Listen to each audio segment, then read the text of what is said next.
there's still something dreamlike about planning a trip. To many, the idea of hopping on a flight to some sun-soaked beach feels almost outlandish. So imagine how people would react if you told them in the midst of all this, you were launching a new airline.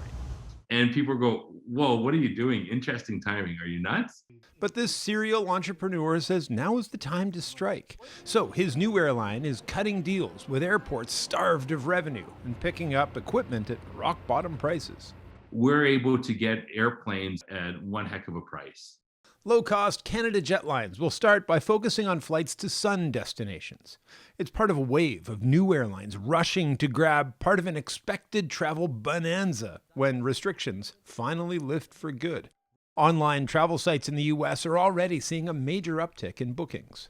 With the vaccine rollout, we've seen a lot of that pent-up demand start to translate into more bookings. Through the pandemic, airlines lost billions of dollars, laid off thousands of workers, and worried the industry may have changed forever. I have rejected that theory from the beginning. Sure, there may not be as much business travel as companies communicate more by Zoom, but commercial travel may be set to rise as research indicates older Canadians plan to travel more, a phenomenon that will only be boosted by the end of the pandemic. There's going to be an explosion, a resurgence of travel by individuals once the pandemic is over. So new airlines have a brief window to get their financing in order, get their planes, and find customers. It's now or never. That's what's fueling Ravinder Minhas, a startup way of looking at opportunity. Where it looks like things are down is the best time to get in. And yes, things are still down, but it feels like better days are just ahead.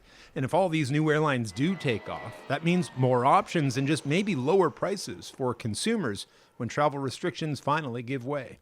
Peter Armstrong, CBC News, Toronto.